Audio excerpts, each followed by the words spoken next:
the masculine and the feminine energy, that's been revolutionary for me, because growing up I was trying to be a man. I was really trying to be a good man, a Christian man, a good dad, like all these masculine things, and it had warped my view, and I had rejected the feminine, not as like it's not okay, but although there was some parts of that too, I was a bit jealous and bitter, to be honest, because it was like, man, girls have it good in these ways, and I can't have access to that. But I learned that's all nonsense. The feminine energy and the masculine energy is what the spirit is. The spirit doesn't isn't just one or the other. It's both. It's a spectrum, and I can exist on that spectrum and express on that spectrum however I see fit. It's all part of me too. Hello, everybody. Welcome back, and we are here again. This time with Sean. Sean, who is a health and wellness coach, and we are going to dive deeper into his journey to authenticity through spirituality. So, Sean, welcome. Nice to have you here and to talk with you. And I would love you to introduce yourself. Uh, what exactly are you doing? How do you help people, and who your people are? Yeah, thank you. My name is Sean, and I help people. I help men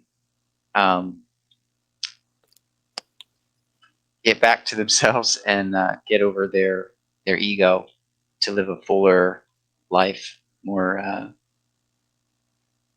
in alignment with who they really are, and to abandon the small version of themselves in favor of the more connected, grander version. Mm-hmm. Okay, so what I hear, actually, you're doing a very beautiful thing in the world, and somehow I have a feeling that, and tell me if it's true or not, that you're helping other men with the same what you went through yourself. Am I Yeah. correct? Yes. Yes. Basically, that's what I'm doing. I climbed that mountain, So, and as best I could, and there's some guys still on down the trail, so I'm lending a hand and helping them get to the top, so to speak. beautiful.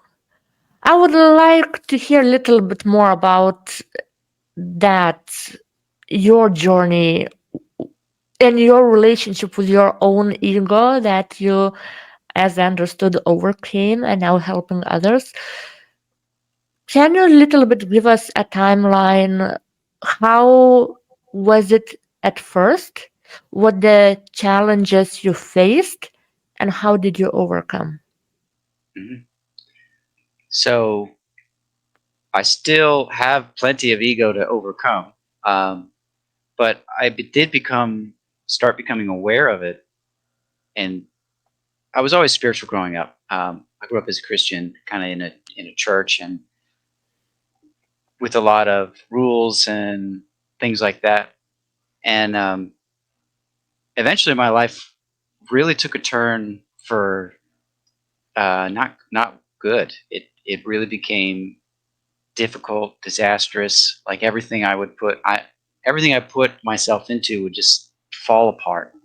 It's like I kept building my house on sinking sand, and I didn't know why, because I knew inside I knew I could do it. I've Like as a kid, I was very creative and accomplished many great things just on my own, playing around, being myself as a kid. And then once adult life started happening and I started doing all the adult kinds of things, number one, they never really sat well with me. Get a job, have a career, get married, have kids, have a house, play the role of a good dad and a good husband, and nothing wrong with any of that. And very, had I known what I know now, I could have probably performed much better, or done much better with all of that. But that wasn't really my path, and that stuff's still good. But I had to learn through all of that I was very egoic, very self-centered. I became that way kind of as I got older, because I wanted to impress the world. I wanted to impress the girl or impress my kids even, should prove, to them. But again, from a very egoic kind of self-centered way. And a lot of it was done in unawareness. Again, I'm like doing what I thought was right and not getting anything that I wanted in life and outcomes and stuff. So I'd say about 5 or 6 years ago, maybe a little more, I began really questioning my spirituality because it wasn't working. What I had learned and practiced for so long in church and in Christian schools and going to Sunday worship services were like I was just bawling. I just cried the whole time and I couldn't hold it back um, because that was the only way I had learned to release any emotion was going to church and singing like a praise song or something like that. Because that was like the only time I actually connected with my heart. I wasn't even really aware of any of that at that time. I lost touch with my emotions almost entirely. I didn't even realize they were there. I was just so frustrated and angry, and then reacting to all of it very poorly in the world. And so I started like dismantling that, or started questioning that really, and that led me to a lot of spiritual type information. So I started questioning my Christian beliefs, about God and the Bible. And they're all fear based. I was very afraid of a outside God that was going to condemn me for all my sin, and the whole Jesus story just apparently wasn't enough because I wasn't walking around like I was forgiven. I wasn't acting like I was forgiven. I was acting like I was condemnable and guilty, because that's how I felt. Mhm. But through the process of learning more about spirituality and the one true God, the God that doesn't judge, is only love, accepts all, embraces all, allows all, and I began to increase awareness of my body, myself, my emotions. A lot of that through meditation. That was a big part, and and then friends too who would reflect back to me frustrations. I would get frustrated with them, and I knew from my meditation and the work that was not, my frustration wasn't with them, it was with me. And it was just showing up in between me and a friend when really I was just mad at myself. And then that was actually a big problem with my my whole life. And I learned that early on from childhood, how to get angry easily, and just try to use that as a tool to do things or make change in the world or build your life. Not consciously, but I was again just reacting out of anger. So yeah, getting on to more of the overcoming it, I later found a Course in Miracles. Once I had been meditating for a little while and doing some other spiritual work, I'd studied, not Buddhism, but I just started looking around at all the things, like what else is out here besides what I believe and or had been believing. And there was so much of it, but a lot of it I could tell was all.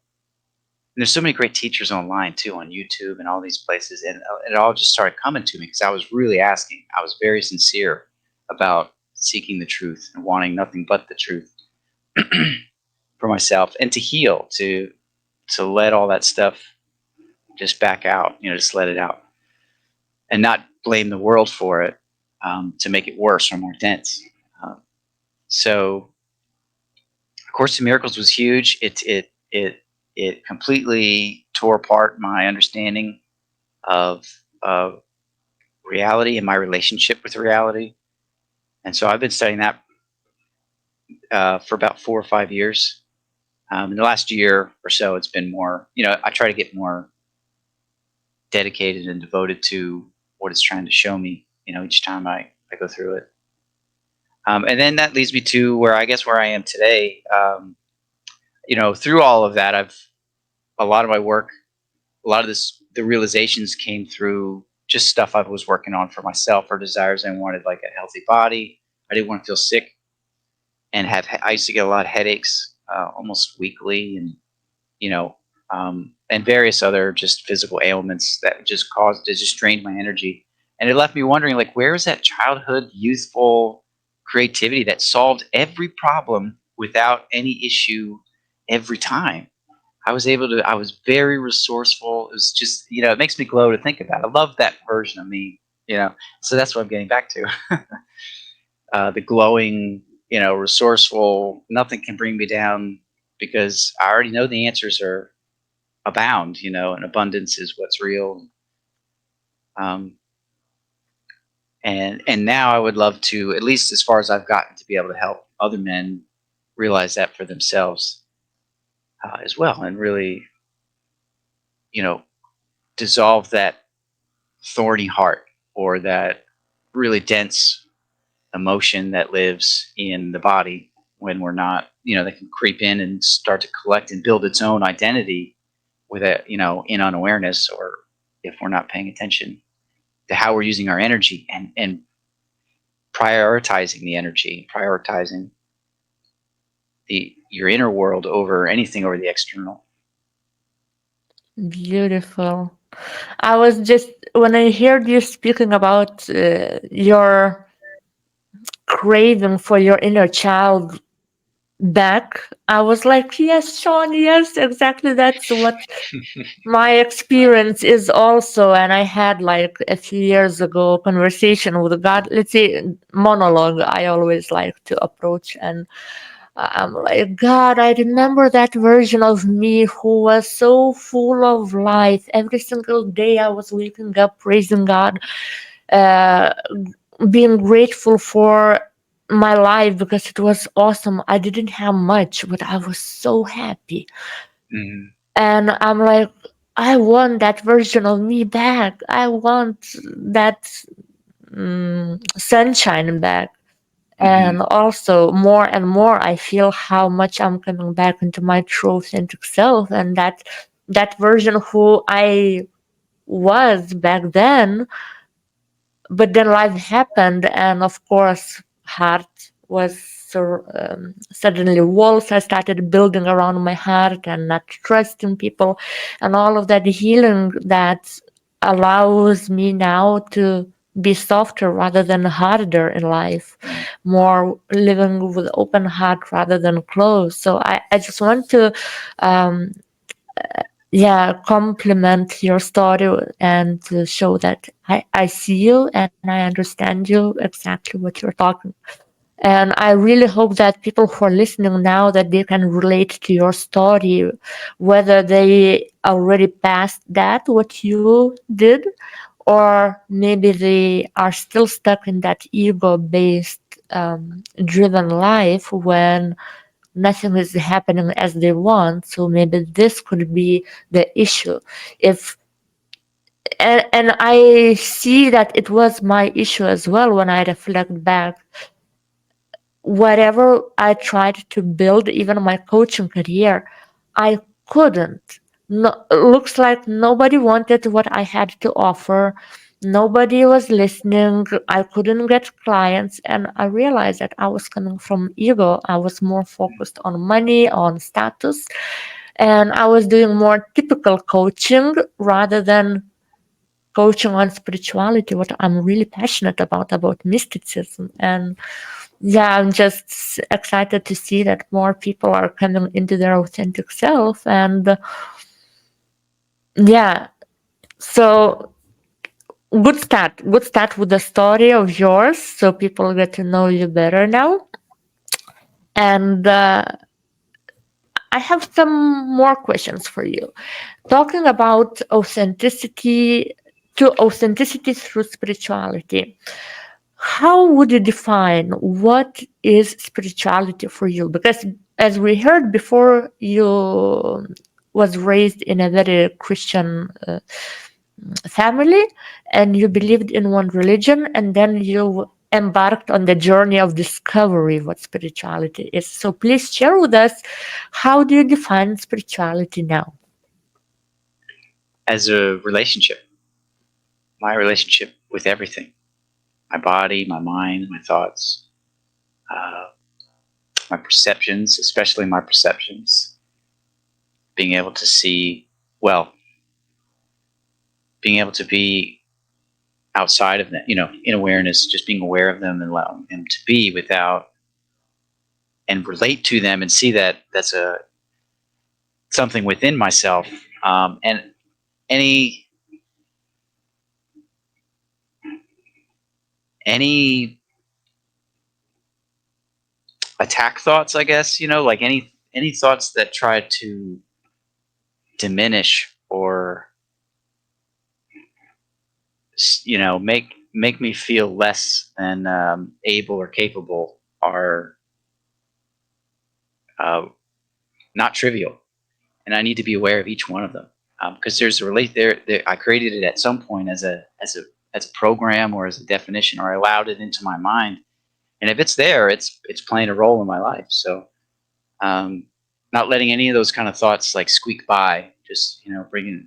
So my spirituality, my practice is really to watch my mind, from connect with my heart, abide there, and see the world just as a movie, and be a part of it, be in the flow of it, not against it. That was my adult life, was against the flow, trying to make it work. And my spirituality, the Christian spirituality, didn't have enough. I mean, the Sunday worship service was not enough, of that connection, because then you get lots of other stuff that you're supposed to do, and your Wednesday meeting. It's all very political, but it's a soft, like it's all kind of hidden in those environments. But coming out of it, I realized my spirituality is every day, every moment. Waking up, what thoughts am I having when I wake up? Because I'm either choosing with the ego or I'm choosing with the spirit. And so more often I want to choose only with the spirit, and allow it's going to talk to me, or it's going to talk and do its things, but not to buy into it as an identity, as my identity.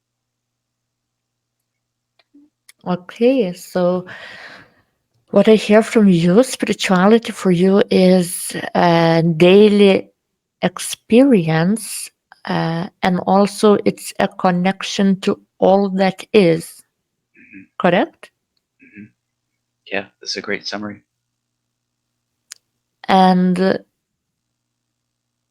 when you say spirit, what do you mean?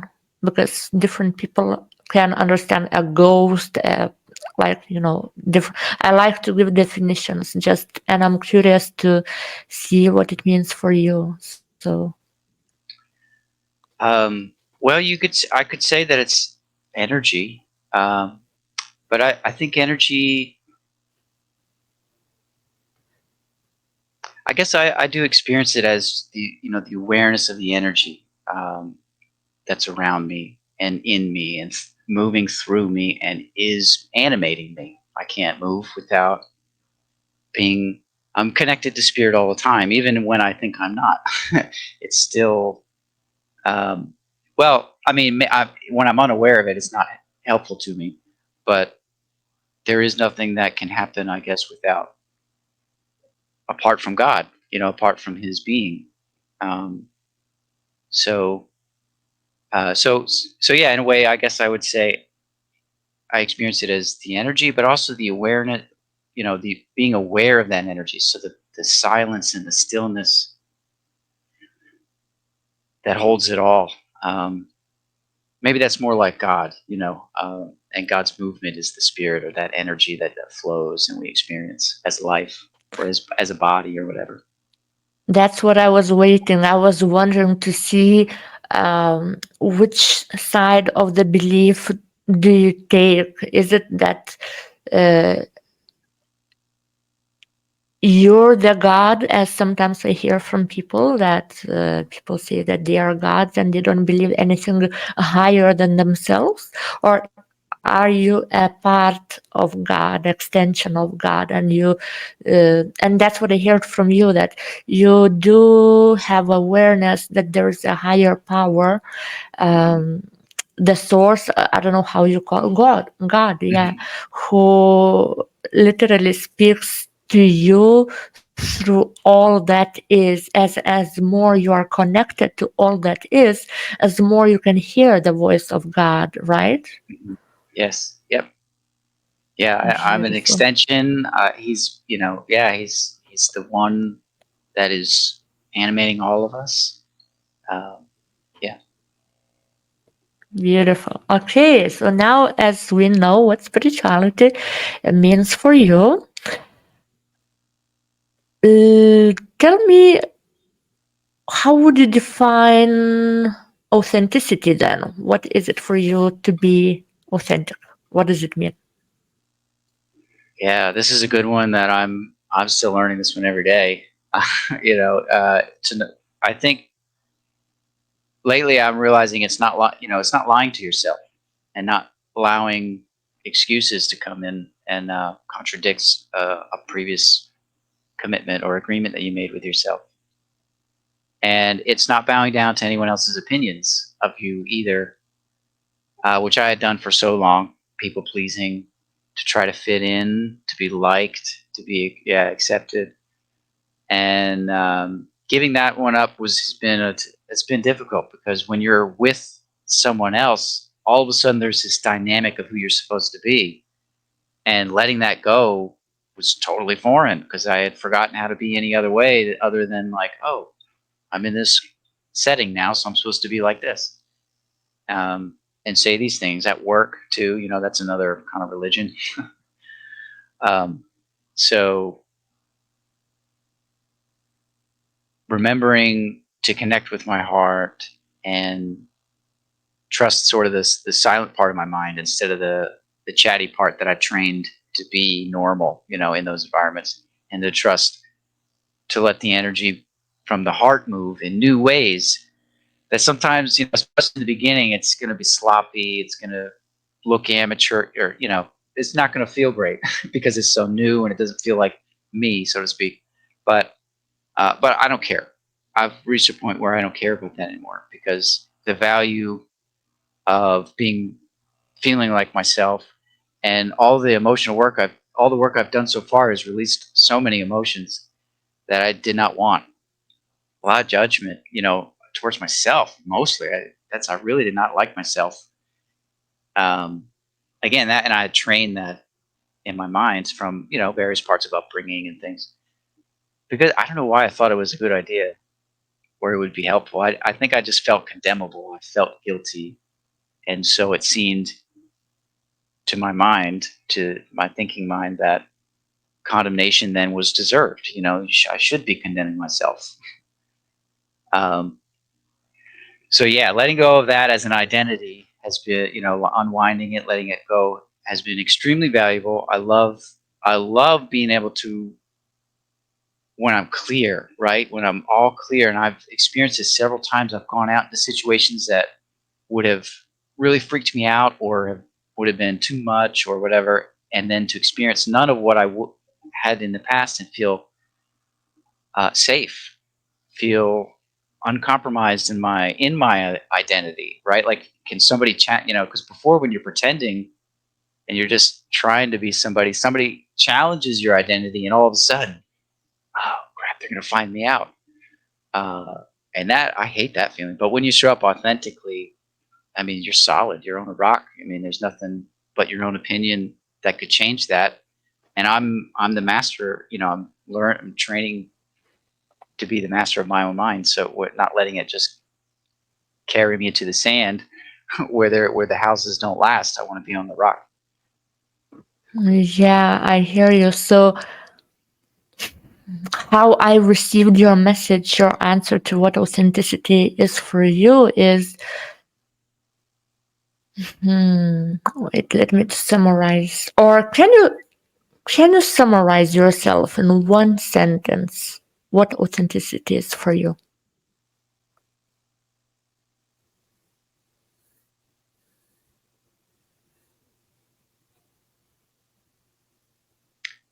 Well, knowing who you are and living from that place, I think. Okay. Okay, okay, Yeah. fair enough. And it's, I would say, probably agree that knowing who we are is a journey of discovery, right? Yes. Yeah. Right. And It's that's not right. what, It's never. yes, and that's what I heard from you, that that discovery took many steps for you, and major steps, what I heard was emotional raising emotional intelligence by rewiring your nervous system, Hmm. and doing it in many different ways by learning how to express what you feel, how to manage your mind, that ugly thoughts don't enter. And in general, it feels for me like you just learned how to love yourself better, right? Yeah. Yeah. That's excellent summary. Beautiful. Okay, so we more or less know what is authenticity for you. And do you see any relationship between spirituality and authenticity? Yeah. Absolutely. If you're living authentically, you're coming. I mean, that's the spirit. That's the spirit being made manifest in this reality. And being God extended to here to to bring more beauty in ways that we desire to see. It's all beautiful, but we of course we want to live beautifully too as humans. I hope that answers your question. Mm-hmm. Yeah, it does. It does, because you before you mentioned that spirituality for you is everything, all that is, and if we Mhm. have connection to all that is, we have connection to the spiritual world. And I am what is, you are what is. So Mhm. my authenticity is inevitably connected to spirituality. At least that's what I hear from you. Is it Right. correct? Yeah. Yeah. How could I? Right. Like, how could I be anything other than myself? And I'm not myself when I'm pretending to be someone else. Like, so I'm always authentic when I'm coming from the heart.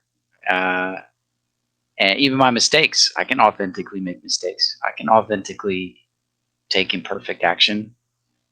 Just try, like I do anything, just evolving some kind of creative work, and it's all creative. It's all creative. I love that you said authentically, even authentically I can make mistakes. That's so beautiful.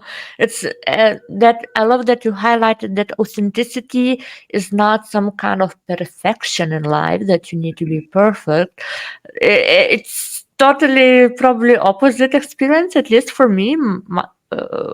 For for me, authenticity is that, okay, I will not talk much about what it means for me because I will do a separate video on that. But for now, it's like all that human messiness is a part of authenticity, because we are not only spirit and we are not only the human body. We are both. We are the unification of the spirit and material, of the feminine energy and the masculine energy.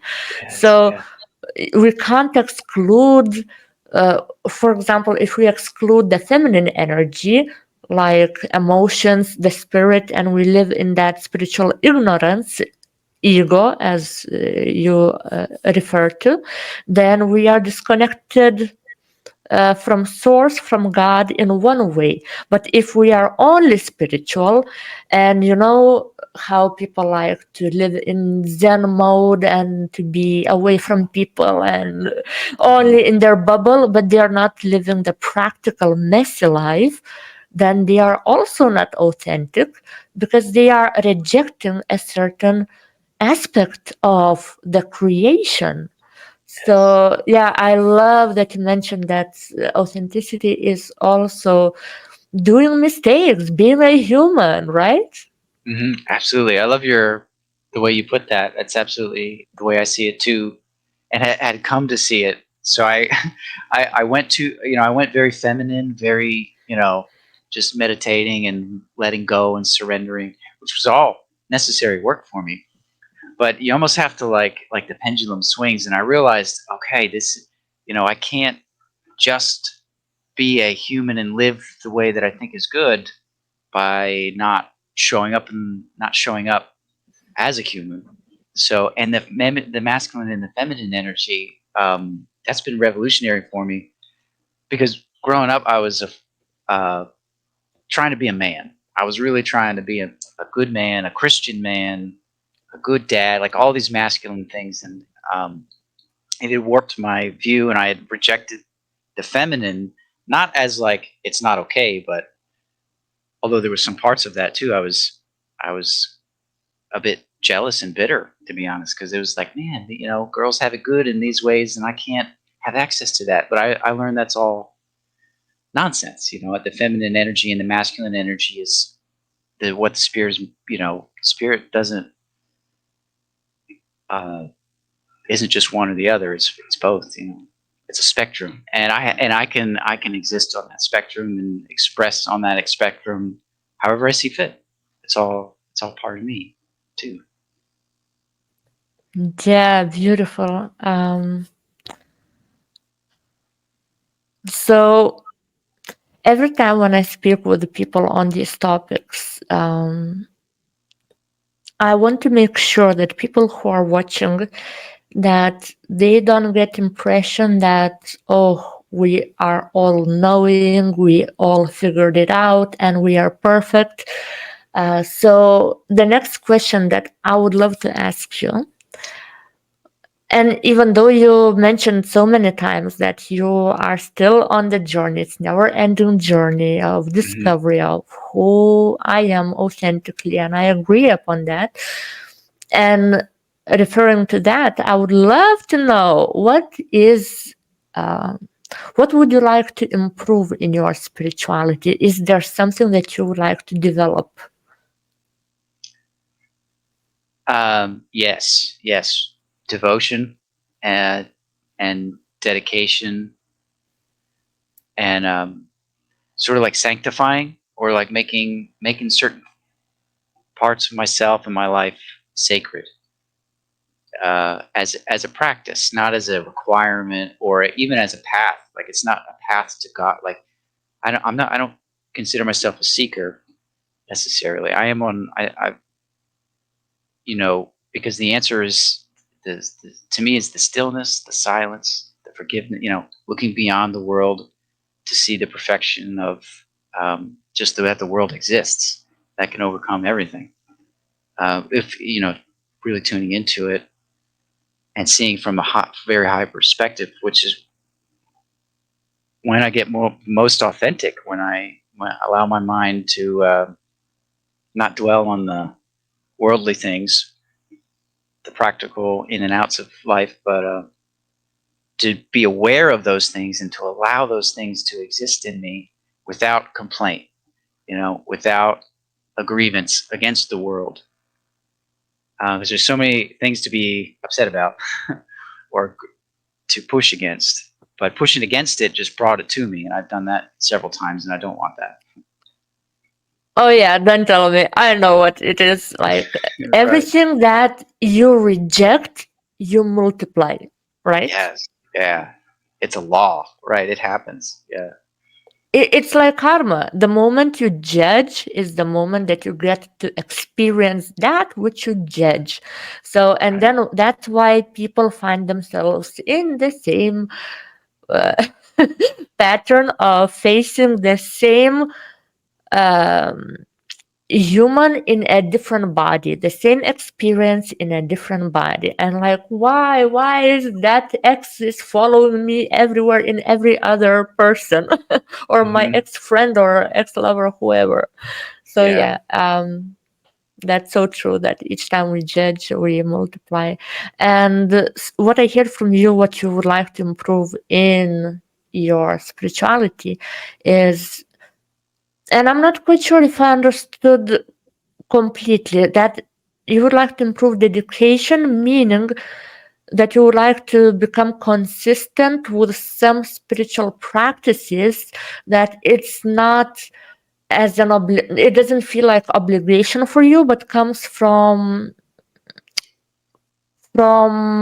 your will and Hmm. from your wish to do, from pleasure, not from some discomfort, right? Right, right. Or trying to call in a Hail Mary, please save me, or please, I need some quick help, so I better meditate or do something. But to make it Mm, to make it foundational and primary, which I've done in the past, but I could see where my devotion sort of starts to wane and fizzle out because I get involved in the world, and the world, it's pulling on you. It mm, deceives you. Like it's definitely deceit. Like I've thought, been through experiences where I felt like I was connected. I thought I was on my spiritual path, and I was, but I was also had a lot of thought patterns that would lead sabotage the whole thing. So like yeast in the bread, it just you can't even just a little bit will cause the loaf to rise. So I'm trying to say, like even if you could be thinking you're on the right path and doing all the right things, but you really have to know where you're coming from, and what your intentions are. And so many little thoughts get by me that are, kind of vengeful or attackful, or like I mm. said, a grievance against a person or a situation, and that will inevitably get into, if I allow it to be a part of my intention, it'll get into whatever I'm doing, and then the thing that I'm doing, just crumbles Sean, or whatever. Sean, do you want me to share what I'm picking up energetically? Yeah. I felt fear, and probably fear is the reason that holds you back from devotion. Is it possible? Yeah. Yeah. Devotion to the 3D showing up, Right. or devotion to spirit? I'm not sure. What did you mean by devotion? Devotion to spirit or devotion to 3D life? A devotion to the spirit, and then making sure my Mm-hmm. 3D life aligns with that devotion, that I'm prioritizing my spiritual inner realm and my connection and my knowledge of who I am, in who we all are, who I really am, um, and then letting that express through my life. Let it be a effect of my spiritual walk. Yeah.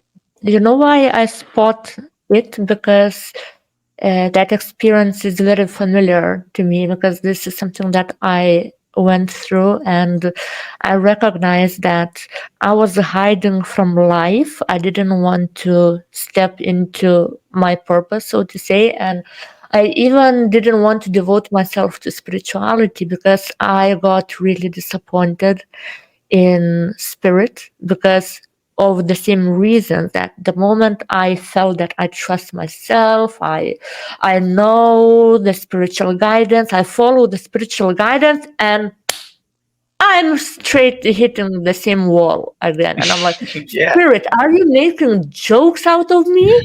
I'm not playing this game anymore. Uh huh. So it That. was like my inner child protesting. Mhm. That's amazing how that's my experience as well. Almost, I mean, pretty much, very much exactly those kinds of feelings. And then you hit that wall, and you're like, what's going on? Yeah, and that's why for me it's important also to show people who are listening, who are watching, that this is what human messiness is, and even and that could become a reason, actually, and often. times it's a case, why some people who were devoted so much to the spiritual practices or to specific religion, they get disappointed in everything and they stop believing even that it all exists, because and they don't trust their intuition because um, it led them to a crisis, let's say like that. But I made one video a long time ago that with the title that even Hitler was following his intuition. Mhm. I believe that we are here for certain, that our intuition leads us to certain lessons that we need to learn. Yeah, that's amazing. And Yeah. also, it's very possible that people, and myself included, I notice the difference. Now I can more or less recognize, but back then I thought that it was my intuition, while what actually it was my brain. And why people um, at times struggle to differentiate the mind from the heart, and they give up on their heart because, oh, I was so in love with that person, and what could be bad loving somebody, right? It's, if God is love, then why it didn't work out? But Mhm. people very often, they don't recognize the difference, that emotion that we feel is not the feeling. Emotion is a byproduct of the brain, and the brain releases those chemicals of dopamine, of I forgot those terminologies, but yeah, dopamine, let's say, the most I remember. And this is the brain driven experience, emotional experience. But intuition is something beyond the emotion. Intuition is when all emotions calm down. That's that silence voice that tells what is right and what is not. Because sometimes something that feels good is not right. Mhm.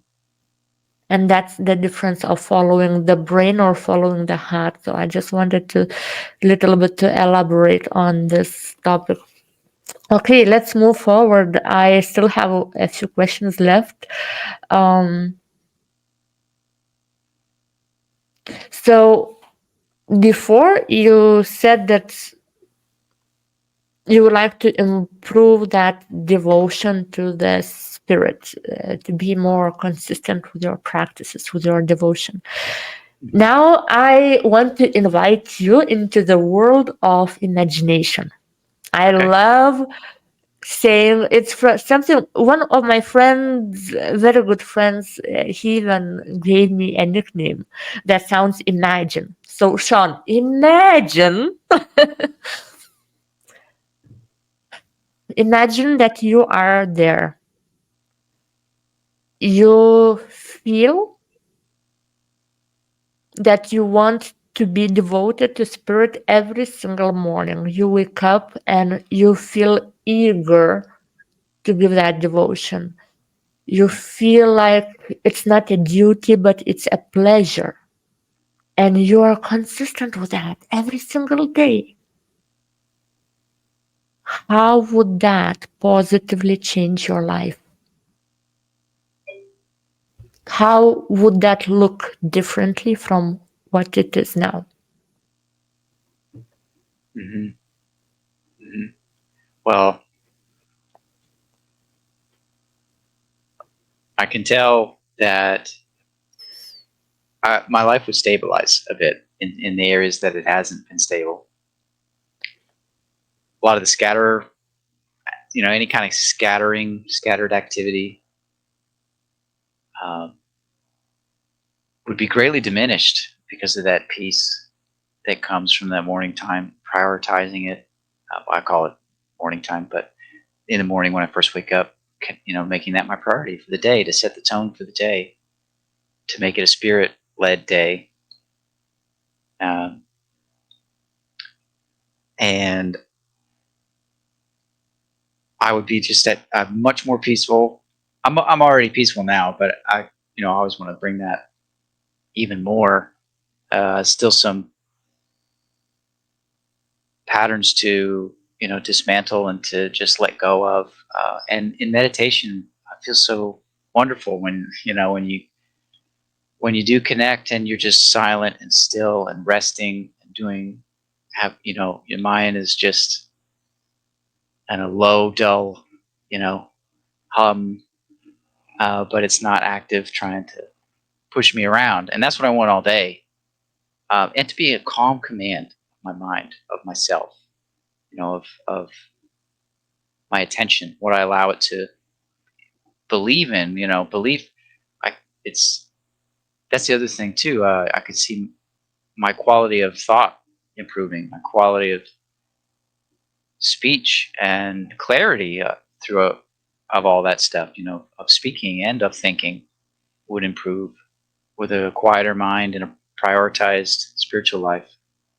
Connecting with the power, the source of the power that I'm trying to use anyway, or that's only available, but I've been misusing it, or had been, for so long.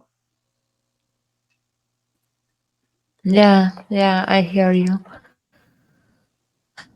And I want to highlight to everybody who is watching now that it is a never-ending process of lowering the voice of our ego, because the mind, especially nowadays, is so hyperactive, and we need that devotion to lower the volume so we can hear the spirit more. And that's exactly what I heard from you. Yeah. uh, that your life would change positively because you would be able to connect to spirit more instantly. It would require less effort for you, because your mind wouldn't run the show.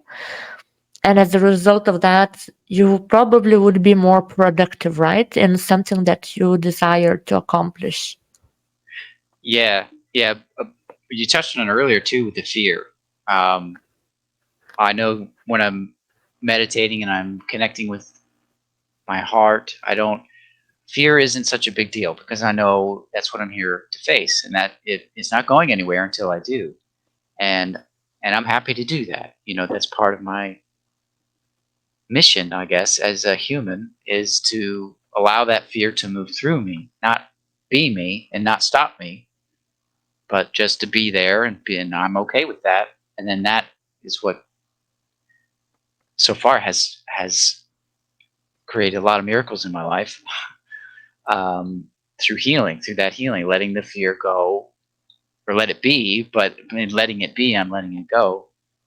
Um, and wow, I'd be back to that childhood. That's what I want, right? Is to go back to that childhood, fearless, not kind of oblivious, but in a good way, right? I'm willing to try anything, or not. I'm willing to try to put the world. I'm willing to put myself out there to test the world and my capabilities in it as a spiritual being, not as a man or a human being. Although that's my vehicle, but my as my authentic self through the vehicle.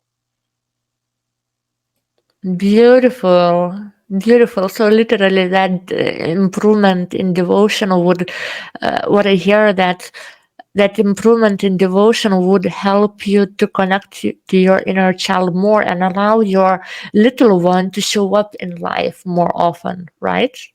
Yeah. Oh yeah. And he's it's awesome that I had a wonderful the early years of my life. Was really great when I was by myself and with my friends and things. I had kind of a rough home life sometimes, but outside of that, man, I just loved that feeling of being so resourceful, playing all kinds of sports, and I wasn't just interested in one thing. I wasn't just doing one. It was many things, and they all kind of fit together too. So it's very very fun period. Yeah. Yeah, and definitely I can feel your inner child already saying that soon you will see me. I'm knocking. Can you hear me? Yeah, right. No, and I am. I'm listening. I'm going, okay, man, you're right. I give up my ways, my old ways of pushing you down so I can make it in the world or whatever. Exactly. Yeah. Mhm. Yeah. Okay, beautiful. It has been so far a very beautiful conversation, and I don't want to leave you with a few more questions, and one that I love a lot. If you could have now imagine that you have a possibility to ask whatever and be answered about spirituality or authenticity. What would be your question?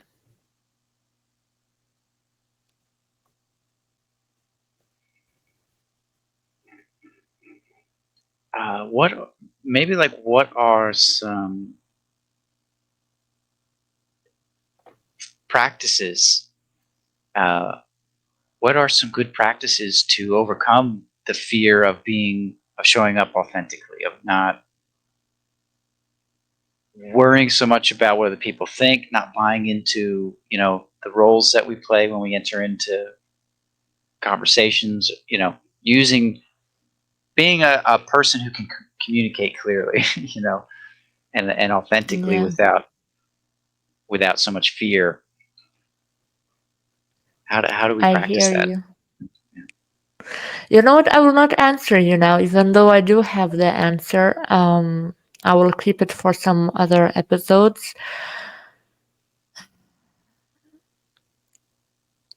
I went through it, and I can't even tell you what amazing feeling that feels so much like liberation from the from everything that is inauthentic and heavy, because Hmm. what I hear from you is very common. There is no any single person on this planet who doesn't have it or did never had it. Hmm. It's a fear of rejection and abandonment, and it all comes down always to the roots, and the roots is our family system. The moment a child perceived, not necessarily it's a true, but if a child perceived that a caregiver uh, withdraw attention, affection, or didn't take care and didn't pay attention to a child's needs, then a child perceived that, oh, I'm rejected, my survival is threatened, I don't trust now if I will be able to survive, and let's build then all the energy of self-defense, fear, and so on. So all of this, if we want to show up in life authentically, and that's what I've done, I had to go deeply into the roots of the beginning. When did it happen that I became afraid of rejection? And then a lot of inner child work, a lot of, as you told, you already doing this, bravo, of raising emotional intelligence and uh, giving time and attention to those emotions. And but okay, I will not speak more. It's a whole another topic. I just love this question because it's so common for so many people, and I'm Hmm. glad that one day I will speak on that. Yeah. Nice. So, yeah, so have you ever had a support on on your spiritual journey, or when it comes to spirituality or authenticity, even though we discussed that it's one and the same. So did you have you ever had a support from the outside? I'd say in the beginning, no, it was just a solo exploration. Everyone else in my life was not anywhere near that kind of path or interested in anything like that. Um, but I did, when I found A Course in Miracles, the book, I'd say that was probably one of the things that supported me in a sense. Like like I instead of just piecing things together from all the spiritual teachings that I was picking up, it was a book that could take it all the way down to ground zero. Take all the beliefs I had, erroneous beliefs I had collected and invested in, down to ground zero, and help just wash it clean. Like really, just really wash it clean, because it was a big deconstruction of a false religious self that I had made. Um, Mm-hmm. so that was supportive, and then that by reading that, studying that book, I eventually found a group that was a group study, and so that began to support me as well. And I began to hear other people um, talk about the book and make it more clear, because it's a bit of a tough. You got to really understand. It uses some eloquent words and things, but it all has a very sensible plan. And anyhow, studying with a group I found a lot of support in that. And then more friends came. I had a couple more friends, not too many, but a couple more friends who were new to me at the time, but they were studying the Course in Miracles, and I had some beautiful friendships evolve from that. Okay, so actually you highlighted such a beautiful importance of the community, support of the whole community, because probably you would agree that it's so easier when we find people who can relate to the process that we are going through. And that emotional support is way more important than any material support, because when we are emotionally nurtured, then we can achieve whatever we aim for, because we believe then in ourselves. Of course, it's not okay to rely 100% on external validation, that who tells that you can do it and so on, and but we need others to reflect us, our gifts, our talents, and Right. who understand us. And I wanted to see if you, I would say, if you are a self-made person, as quite many people like to be, that they are just learning from their own experience without asking any support, or did you find that support? So I'm glad to see that you did. Yeah, I was a bit of a lone wolf before that, like trying, that was when my life wasn't going well.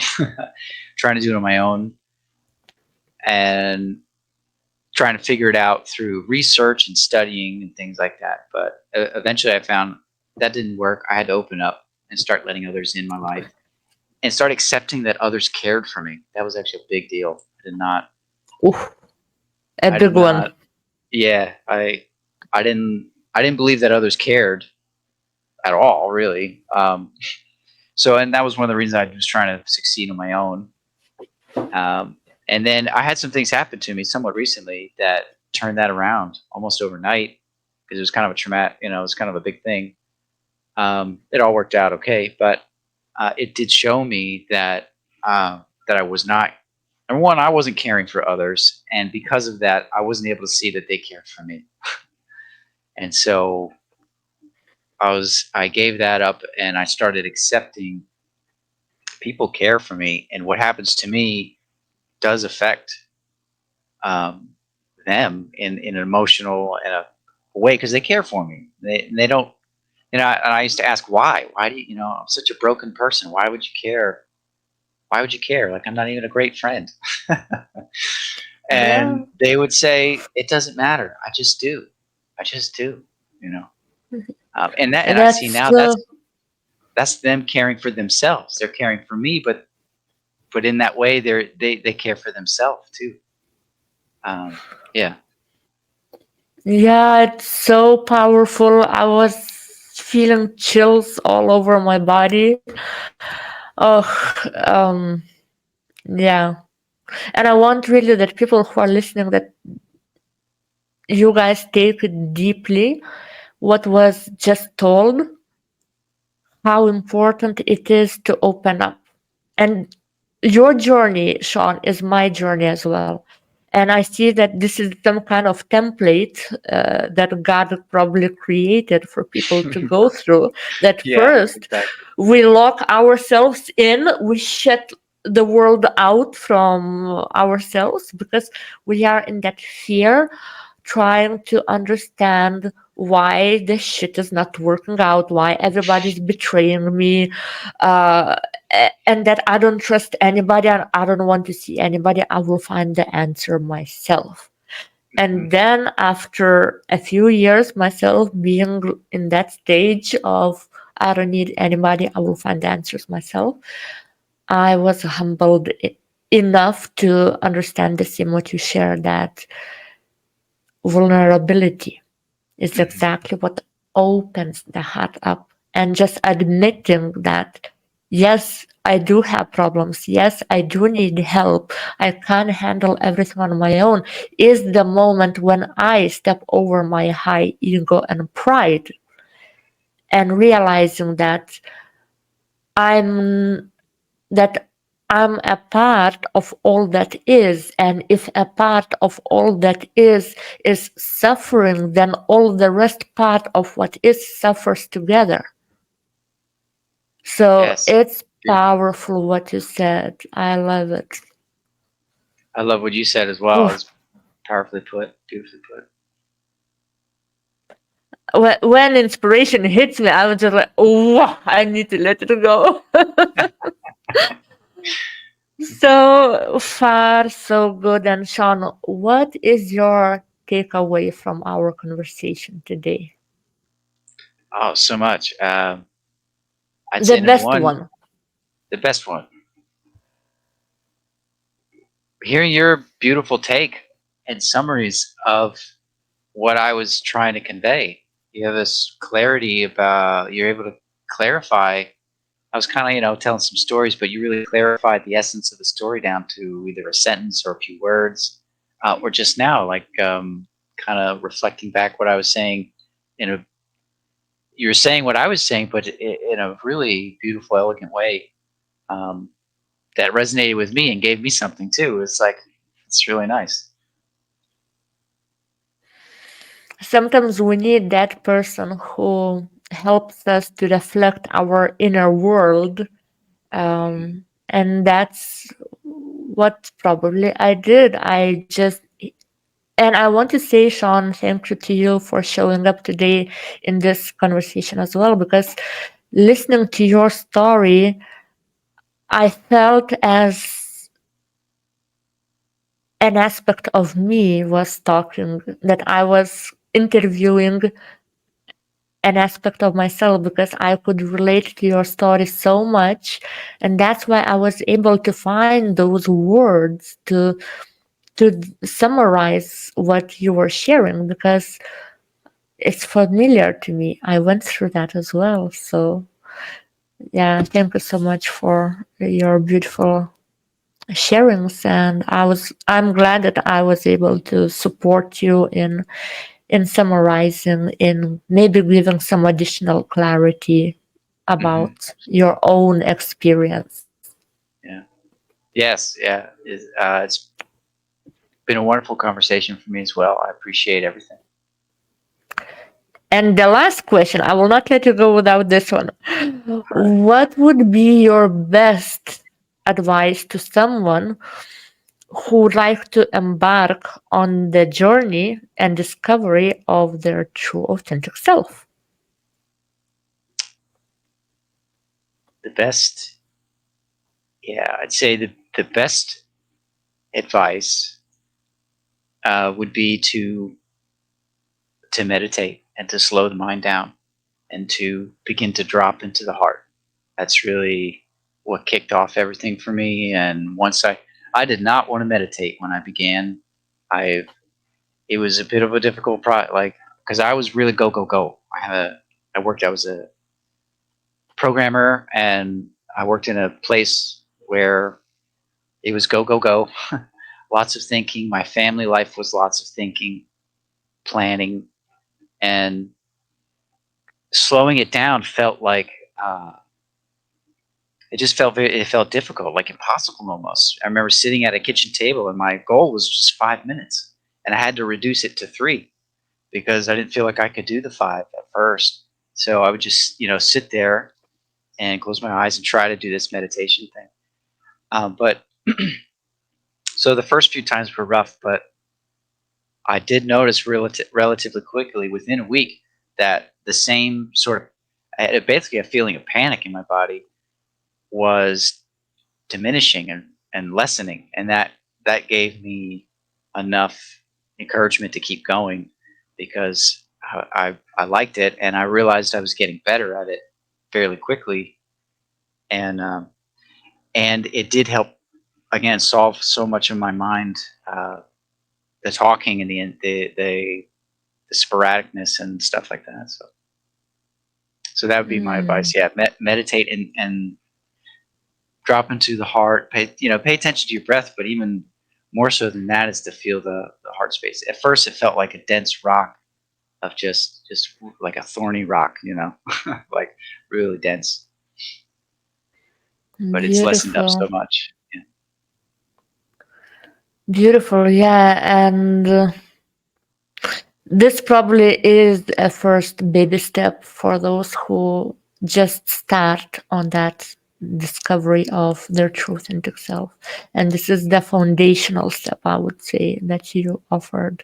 And I want just to make sure that people don't have that impression about meditation. What I hear a lot from those who don't know what it is, that it's something like you don't need to be a yogi to do meditation. You don't need to sit in lotus position and like for 1 hour to meditate. I like that you told, even if it takes 3 minutes, do it and find your, I would say, find your own way how to do it. Because for me, sometimes if I meditate at night before going to sleep, I do it with, oh, I forgot to light a candle. I do it with a candle. Mhm. I just, yeah, okay, doesn't matter. But I look into the flame, and it's amazing how mind stops just Mhm. by focusing into the shape of the flame, how it moves.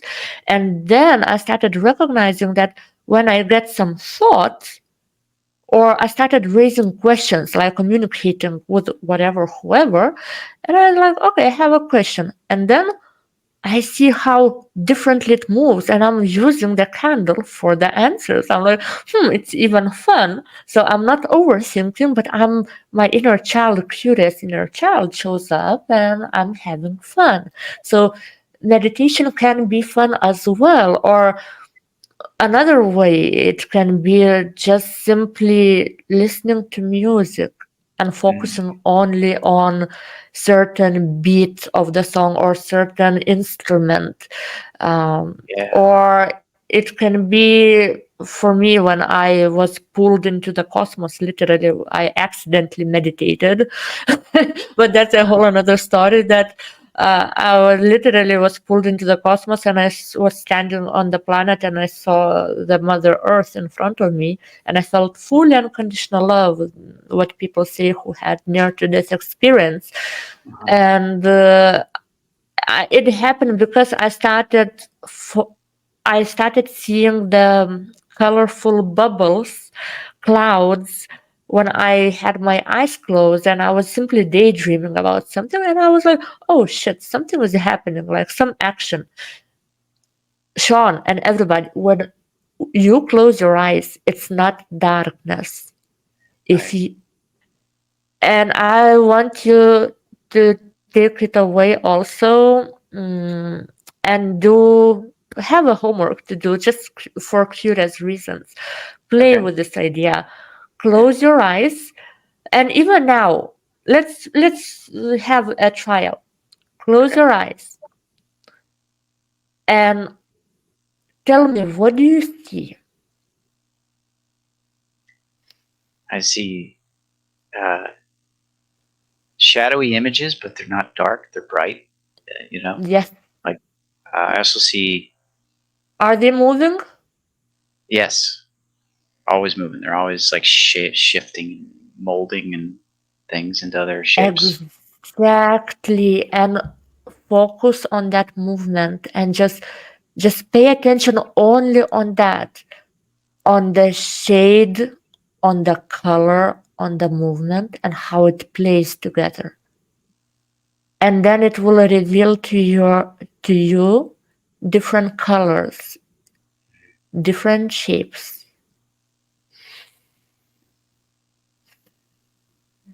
And if you choose, let's come back now to our body. Open your eyes. It was just the example. But if you even put the music as I did last time, like relaxing music with some ocean sounds of the water, it was synchronized. What I saw was synchronized with the music. So those colorful bubbles were like, and all Yeah. were going into the third eye point. And Wow. the Yeah. moment I realized that, oh shit, the action is happening, I started communicating. I'm like, okay, what is happening? Show me what I need to see. And then that colorful bubble became big and it was pinkish. It was first white, then blue, then it became to pinkish. And it covered all of my perspective and then disappeared. And I started seeing the sky with stars. And I was like, okay, I see.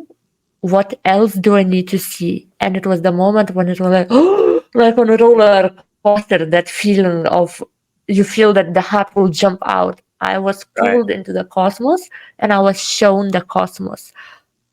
I'm like, that is amazing.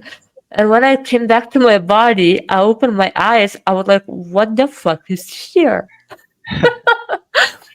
It's a plastic world. It's a plastic life. It doesn't feel like home.